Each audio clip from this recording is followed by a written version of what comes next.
Écoutez le bruit de la souffrance. Allez. Voyez ces veines comprises. Salut les amis, j'espère que vous allez bien. Bon, comme vous connaissez la donne, là ça fait le 3e ou 4e reportage que je réagis. Donc là je suis tombé sur un abonné m'a envoyé ce reportage là sur la musculation qui date de il y a 9 mois si je dis pas de bêtises. Déjà ça date il y a un beau bout de temps, septembre, août, et c'est un ami qui vient de me l'envoyer là il y a 2 jours, donc je réagis tout de suite à ce reportage. Donc c'est parti les amis. Le bruit de la souffrance. Écoutez le bruit.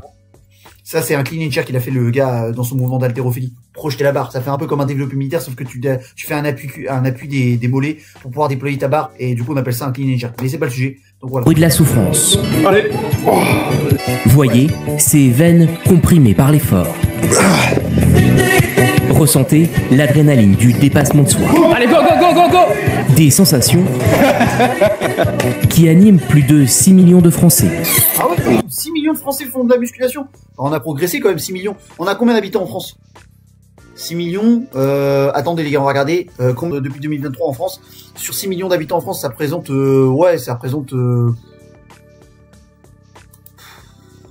c'est énorme, voilà. Enfin voilà, on sent, ça veut dire que la musculation, le fitness, c'est bien démocratisé en France. J'en ai besoin. Ouais, on se sent plus à l'aise au fur et à mesure du temps. Les beaux jours arrivent. C'est vrai que tout le monde a envie d'être bien sec, bien musclé. Allez, pousse. Il y a peu, la musculation était une pratique plutôt confidentielle. Dans les années 80, il y avait une salle de sport sur Paris et ça s'est démocratisé au fur et à mesure.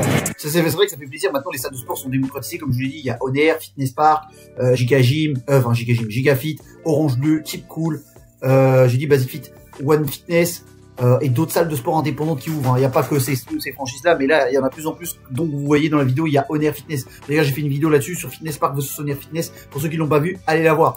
Aujourd'hui, il existe plus de 4500 salles de sport dans toute la France. C'est ça. En banlieue parisienne, Vincent s'y est mis depuis 3 ans. Ça, c'est une salle de sport indépendante, les gars. Moi, j'ai commencé la salle de sport parce que j'étais complexé par mon physique. Comme je vous l'ai dit, les gars, je l'ai encore dit dans le reportage de TF1, on ne met jamais les pieds par hasard à la salle. Les passionnés que vous pouvez croiser en salle de sport ne mettent jamais les pieds par hasard, soit par une rupture amoureuse, soit parce qu'ils ont connu des moments difficiles, soit parce qu'ils ont été complexés, soit parce qu'ils ont été effacés de leur entourage, c'est-à-dire qu'ils ont été ignorés, critiqués, et ils n'avaient aucune valeur auprès de leur entourage. Ou soit ils ont échoué dans un moment important qui a marqué leur vie au quotidien, et du coup ils ont voulu se lancer dans le sport pour prouver à eux-mêmes qu'ils étaient pas lâches, et qu'ils voulaient se prouver à eux-mêmes qu'ils pouvaient accomplir pas mal de choses. Donc moi c'est ma frustration judo qui m'a permis de m'arracher en salle de sport, voilà. À raison de 4 entraînements par semaine, il a connu une transformation spectaculaire. Ah oui, quand même. J'ai pris environ 32 kilos, mais au moins maintenant je me sens mieux dans mon corps. Pour arriver à ce résultat, le jeune homme a trouvé des... La machine là, la convergente pour les pecs, pour le haut des pecs, ça c'est du Panata, les gars. Bon, je vous dis ça comme ça, pour ceux qui sont fans de Panata, voilà. exemples à suivre sur internet. On est forcément influencé par tout ce qu'on voit sur le réseau. Ça pousse à faire toujours plus. L'influenceur star dans ce domaine, c'est Thibaut InShape.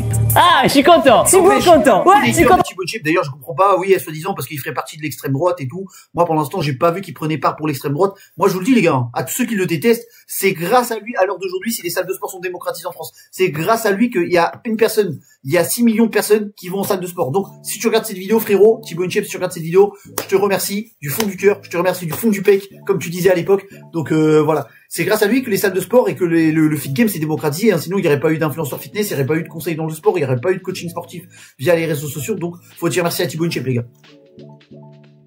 Content de vous parler aujourd'hui. 17 millions d'abonnés sur YouTube. Pour sculpter ces corps massifs, sans graisse, la plupart vendent uniquement Eric Flag, si je dis pas de bêtises, le gars qui faisait le drapeau c'est Eric Flag, bah oui, de toute façon il porte bien son prénom. les bienfaits de l'alimentation, de la récupération et de l'exercice. Mais certes, ça c'est un exercice pour aux haltères, un exercice bilatéral pour travailler ses triceps. Donc voilà, je sais plus c'est quoi le nom de l'exercice, mais c'est un exercice pour travailler les triceps. Pour ceux qui savent pas, je vous donne le renseignement. Reconnaissent prendre des produits dopants, dangereux et illicites. Nous nous sommes rendus en Cameroun. Bon, pour l'instant, le reportage, il partait bien, mais ça y est, directement, il parle de produits nocifs. Ça commence bien, tu vois. Allez, hop. On attaque à 1 minute 48 du reportage, on attaque direct les produits, les substances nocives, les produits dopants directement pour dire que la musculation c'est un sport dangereux, tout simplement. Pourquoi? Parce qu'il y a des produits dopants. Alors qu'on sait que c'est faux, la plupart des gens lambda ne prennent pas de produits dopants. Même si il y en a des jeunes qui veulent prendre des produits dopants pour percer sur les réseaux, directement pour désintégrer, pour dire que la musculation c'est un mauvais sport, tout simplement parce qu'il y a des produits dopants. Ça n'a aucune logique, mais bon. Caméra cachée dans plusieurs boutiques de fitness à Paris pour vérifier que l'interdiction à la vente était bien respectée. Bonjour. Dans les 3 premiers magasins, les vendeurs sont catégoriques Nous, on fait pas, c'est le marché noir. et nous mettent en garde contre les risques de ce qu'ils nomment pudiquement les produits, pour parler du dopage. C'est ça, machin. Moi, j'ai commencé les produits maintenant depuis déjà 3-4 ans, mais c'est plus le même gaillard que j'ai connu avant. Directement, ils veulent mettre une boutique de compléments alimentaires qui vend des produits dopants, sachant que toutes les boutiques de compléments que je connais, Biotech USA, Fitness Boutique, il y a peut-être des boutiques Prodigy, MyProtein, tout ça, et j'ai jamais vu vendre des produits dopants. Donc là, ça doit être une boutique illégale ou une boutique ordinaire qui sort du lot. Hein. Donc Une sorte de zombie qui, voilà, sans plus rien. Mais dans la 4e boutique, l'employé va enfreindre la loi en toute décontraction. On a des trucs pas légaux. Vous en avez là? Ouais, je suis bien fait. Le commerçant va dans la réserve et nous ramène l'article après un très léger avertissement. Et il y en a des fois qui se portent pas trop et tout. Un revers de fer. voilà, ils ne pas les boutiques comme Fitness Boutique, comme Body Brain Nutrition, pas comme Biotech USA. Ils prennent directement une boutique qui vend des produits dopants directement pour désintégrer la musculation. Vous avez vu, si vous allez dans des boutiques de compléments alimentaires, qu'est-ce qui se passe? Vous allez retrouver des produits dopants, alors que c'est faux. On le sait que c'est faux. Il nous présente ensuite les ingrédients. En caféine, t'as 250. En éphédrine, t'es à 150 mg, tu vois. Donc moi j'ai compris, 150 c'est déjà énorme. Bah oui, c'est énorme là. L'éphédrine, une substance très dangereuse. 53,80. La vente de ce type de produit dopant, aussi disponible sur internet, est punie de 5 ans de prison et 75 000 euros d'amende. C'est vrai que les produits dopants maintenant tu peux les trouver en ligne, tu peux les acheter en ligne facilement, tu vois. C'est pas comme du shit, hein. C'est pas comme de la bœuf, tu dois aller voir. Non, je rigole. Nous présentons la boîte de gélules à un médecin du sport. Dans une simple petite gélule, il y a 5 expressos dedans quand même. C'est quand même beaucoup, tu rajoutes à ça de l'éphédrine. Ça pète les vaisseaux du fait de l'hyperpression dans les tuyaux. En clair, voici les principaux dangers. Je vous dis, voilà les reportages de musculation. Qu'est-ce qui est dangereux dans la musculation? Le dopage. Pourquoi c'est dangereux la pratique de la musculation? Parce qu'il y a des gens qui stoppent. Voilà encore une fois le cliché du reportage. Dénigrer le sport qui est la musculation, tout simplement. Pourquoi? Parce qu'il y a des gens qui se dopent. Oui, mais c'est une infime partie. C'est une infime partie. C'est comme si je disais, j'aime pas les Français. Pourquoi? Parce que les Français sont racistes. Mais c'est une infime partie de la France. Mais là, c'est pareil. Pourquoi vous désintégrez la musculation sous prétexte parce qu'il y a des gens qui se dopent? Mais chacun fait ce qu'il veut. Enfin non, moi je suis contre le dopage, mais voilà. Est-ce que moi, que je suis un pratiquant de musculation en tant qu'athlète hybride, est-ce que je me dope? Non. Donc arrêtez de dire que la musculation c'est dangereux parce qu'il y a des produits dopants. Tout ça pour foutre les trouilles aux jeunes, de dire faites pas de la musculation parce que vous allez vous doper. Alors que les mecs ils font de la musculation juste pour atteindre le physique max naturellement, tout simplement. Ils ont pas de projet de devenir dopés. Ce sont les accidents vasculaires cérébraux et les infarctus tout simplement. Des risques que ce jeune homme, inscrit dans une salle en Ile-de-France, a tout de même pris. Je me suis dit pourquoi pas essayer. Après là où je peux pas leur donner tort, c'est que la plupart des jeunes, comme ils veulent percer sur les réseaux, comme ils veulent réussir sur les réseaux ou plaire aux meufs, ils veulent tenter l'irréparable. Parce que maintenant, de nos jours, t'as des mecs sur les réseaux, ils vendent du rêve. Ils te font croire qu'en 2 mois, vous allez avoir le physique de Chris Bumstead, vous allez devenir Chris Pratt, vous allez devenir Sergi Constant, vous allez devenir Jérémy Buendia, Andrius DU. Les frères, tu vas rien devenir, ni Ramon Dino, tu vas rien devenir, mon pote. C'est de la persévérance, du travail acharné chaque jour, c'est de la discipline, tu vas connaître des hauts et des bas. Va falloir être persévérant, constant et trouver un programme qui te correspond, à ta morphologie et t'arracher chaque jour à chaque séance que tu fais en salle de sport. Voilà, c'est tout simple. Et il faut apprécier le processus et kiffer le sport que vous pratiquez, dont la musculation. Donc voilà, c'est pas compliqué. Et le problème, c'est que t'en as des jeunes, bah allez, vas-y, flemme. Moi, je prends des produits de pan, je veux le physique de Sergi Constance et Chris Bumstead en 2 semaines. Mais vas-y, frère, tu vas te niquer ta santé, mon pote. Ouvert d'anonymat, il accepte de témoigner sur sa consommation de stéroïdes. Au début, c'était l'euphorie.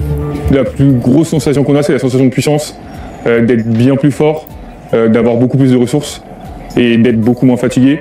Mais très vite, son attitude change. J'avais un comportement beaucoup plus violent que d'habitude. Petit à petit, en fait, je me suis rendu compte que j'arrivais plus à me canaliser, plus à me gérer, que ça devenait plutôt dangereux pour les personnes qui étaient autour de moi. Conséquence.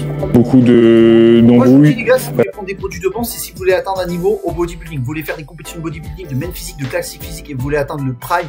Vous allez faire des compétitions à l'international et peut-être atteindre le niveau Arnold classique. Peut-être, j'en sais rien, je connais pas, j'y connais rien en bodybuilding. Là, tu peux prendre des produits dopants parce que t'as pas le choix. T'as pas le choix, t'es face à des mecs dopés, donc t'es obligé de prendre des produits dopants. Bien évidemment, il faut que t'aies une bonne hygiène de vie derrière, 8-9 heures de sommeil, faut que tu manges des aliments bruts et non transformés, il faut que tu aies une pratique très intensive de la musculation. Et il faut que tu sois appliqué. Tu vois, tout est au pied de la lettre quand vous voulez faire du bodybuilding. Prenez pas des produits dopants pour plaire aux meufs, ça c'est du mytho, c'est du bullshit, ok? Et croyez pas que vous allez percer sur les réseaux sociaux autant qu'un mec naturel. Voilà. Maintenant, je sais qu'il y en a, à cause des réseaux sociaux, t'en as qui tentent les irréparables parce que comme ils ont pas un physique qui leur...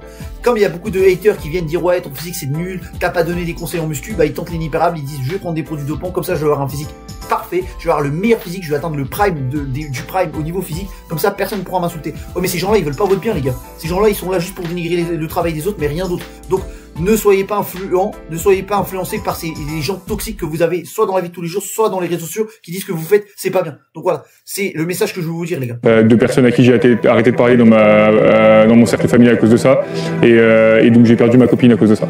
Finalement, il a tout arrêté au bout de 6 mois. Voilà, parce que t'as voulu tenter l'irréparable, t'as voulu réussir sans sacrifice. Alors que faut juste apprécier ce processus, c'est comme je vous l'ai dit les gars, la vie c'est un marathon, c'est pas un sprint.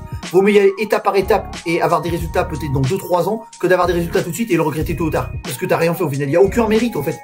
Et c'est ça c'est ça le kiff de la musculation, c'est de savoir le travail, c'est le processus, c'est pas le résultat qui compte, c'est le processus, c'est dire punaise, les heures que j'ai, les heures de sacrifice, le travail acharné, la nutrition, l'alimentation, les entraînements, les moments de doute, les difficultés à travers chaque répétition. C'est ça le vrai plaisir de la musculation, c'est pas les produits dopants. Ça, les produits dopants, c'est tu le fais quand t'as atteint ton prime physiquement et que tu veux passer à faire des grosses compétitions dans le bodybuilding, man physique et classique physique comme je vous l'ai dit tout à l'heure. Donc voilà.